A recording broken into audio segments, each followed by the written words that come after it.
EPS 95 higher pension पर नया update. सरकार व ईपीएफओ पर यकीन नहीं, डिमांड लेटर आया पर जमा नहीं किया पैसा, देंगे 95 हायर पेंशन पर नया अपडेट। सरकार व ईपीएफओ पर यकीन नहीं, डिमांड लेटर आया पर जमा नहीं किया पैसा, देंगे। कर्मचारी पेंशन योजना 95 उच्च पेंशन को लेकर कई पूर्व कर्मचारी भविष्य निधि संगठन और सरकार पर अविश्वास के कारण पैसा जमा नहीं कर रहे हैं। कर्मचारी भविष्य निधि संगठन ने 20 दिन में पेंशन चालू करने का दावा किया था। ईपीएस 95 हायर पेंशन पर नया अपडेट। सरकार व ईपीएफओ पर यकीन नहीं, डिमांड लेटर आया पर जमा नहीं किया पैसा, देंगे। लेकिन पेंशन में देरी हो रही है। सुप्रीम कोर्ट के आदेश के बावजूद अविश्वास बरकरार है। कर्मचारी पेंशन योजना 95 उच्च पेंशन की चाहत हर किसी को होती है, खासकर जब उम्र के आखिरी पड़ाव में पेंशन ही सहारा बनती है। लेकिन इसको लेकर देश में एक अजीब स्थिति बन गई है। कई पूर्व कर्मचारी और अधिकारी सरकार और कर्मचारी भविष्य निधि संगठन पर भरोसा नहीं कर पा रहे हैं, जिसके कारण वे डिमांड लेटर मिलने के बाद भी पैसा जमा नहीं कर रहे हैं। तो चलिए जानते हैं ईपीएस 95 हायर पेंशन के विषय में नया update. Employ pension scheme EPFO का दावा और पेंशन चालू होने में देरी। कर्मचारी भविष्य निधि संगठन ने दावा किया था कि पैसा जमा होने के 20 दिन के भीतर पेंशन चालू हो जाएगी। लेकिन सच्चाई यह है कि अभी तक किसी की पेंशन चालू नहीं हो सकी है। अगर पेंशन चालू हो जाती है तो निश्चित रूप से लोगों का विश्वास बढ़ता। पेंशन फंड डिमांड लेटर के बावजूद पैसा जमा नहीं। डिमांड लेटर मिलने के बाद भी कई लोगों ने अंतर राशि जमा नहीं की है। करीब 8 लाख रुपए से अधिक की राशि कर्मचारी भविष्य निधि संगठन के खाते में जमा की जानी थी। लेकिन अविश्वास के कारण कई लोगों ने पैसा ही जमा नहीं किया। अब यह राज खुलना शुरू हो गया है कि कई पूर्व कर्मचारी और अधिकारी इस स्थिति में हैं। Employees provident fund organisation pension चालू होने में देरी और बढ़ता शक। कर्मचारी भविष्य निधि संगठन की ओर से पेंशन चालू होने में हो रही देरी के कारण लोगों का शक बढ़ता जा रहा है। ताज़ा मामला फेरो स्क्रैप निगम लिमिटेड का बताया जा रहा है, जहां कई पूर्व कर्मचारियों ने पैसा जमा नहीं किया है। एफएसएनएल का मुख्यालय झारखंड में है और झारखंड कर्मचारी भविष्य निधि संगठन द्वारा डिमांड लेटर जारी होने के बावजूद लाखों रुपए जमा नहीं किए गए हैं। एम्प्लॉय पेंशन स्कीम विश्वास की कमी।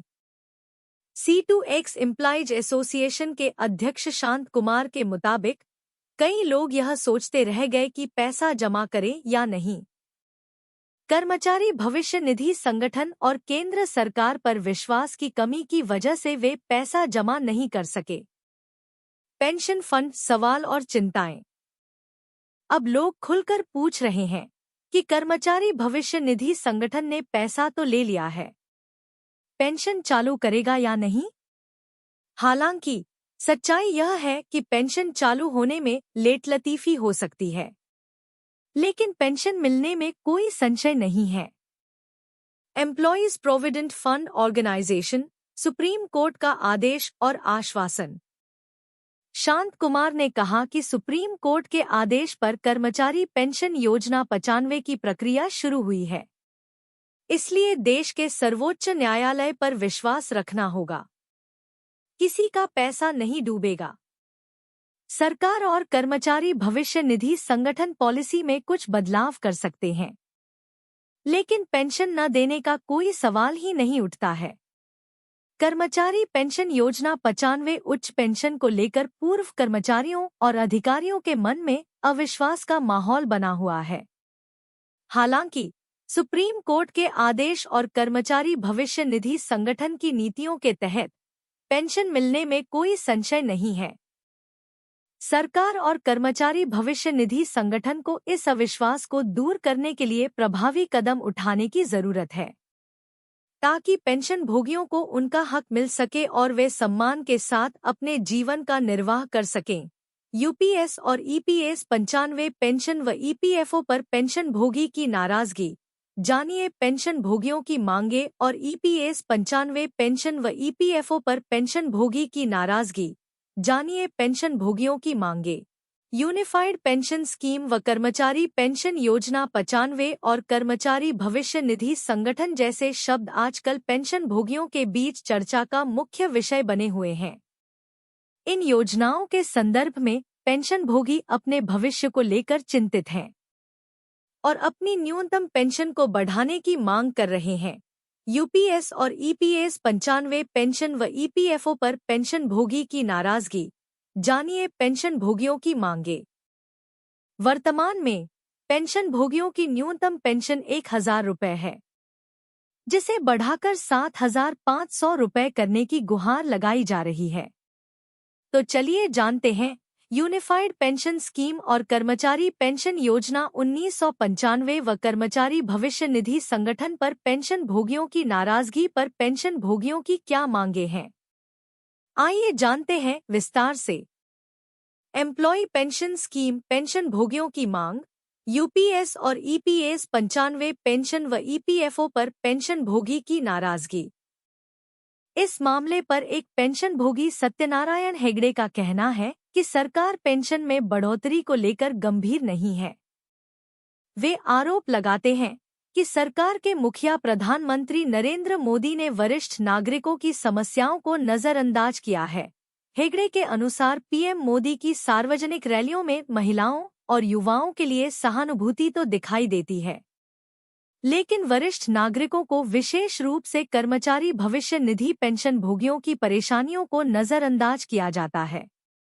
उन्होंने इस बात पर भी नाराजगी जताई है कि 400 से अधिक सीटें जीतने का दावा करने वाली सरकार को केवल 272 सीटें मिली, जिससे स्पष्ट होता है कि जनता सरकार के कामकाज से संतुष्ट नहीं है। हेगड़े ने यह भी कहा कि 3 राज्यों के आगामी चुनावों के बाद स्थिति और भी स्पष्ट हो जाएगी कि जनता वास्तव में सरकार से कितनी असंतुष्ट है। ईपीएफओ यूनिफाइड पेंशन स्कीम पर प्रतिक्रिया। वहीं पेंशन भोगी रमेश गौतम ने यूनिफाइड पेंशन स्कीम पर अपनी निराशा व्यक्त की है। उन्होंने कहा कि यह योजना अप्रैल 2025 से लागू की जाएगी और तब तक सरकार चुनावी रणनीतियों में व्यस्त रहेगी। गौतम का मानना है कि सरकार अपने कर्मचारियों और पेंशन भोगियों को गुमराह कर रही है। उनके अनुसार सरकार के नेतृत्व को वित्तीय रूप से पोषित किया जा रहा है, जिसके कारण वे पेंशन भोगियों की समस्याओं को हल करने के लिए कोई ठोस कदम नहीं उठा रहे हैं। एम्प्लॉयज प्रोविडेंट फंड ऑर्गेनाइजेशन जनता और पेंशन भोगियों की उम्मीदें। पेंशन भोगियों का कहना है कि वे अब और अधिक समय तक इंतजार नहीं कर सकते हैं। वे चाहते हैं कि सरकार जल्द से जल्द उनकी मांगों को पूरा करे और न्यूनतम पेंशन को 7500 रुपये तक बढ़ाए। इसके साथ ही पेंशन भोगियों का यह भी मानना है कि सरकार को अपनी योजनाओं को लागू करने में पारदर्शिता और त्वरितता लानी चाहिए, ताकि वरिष्ठ नागरिकों को राहत मिल सके। पेंशन भोगियों की मांगे और उनकी निराशा इस बात को दर्शाती है कि वे अपने भविष्य को लेकर गंभीर चिंताओं का सामना कर रहे हैं।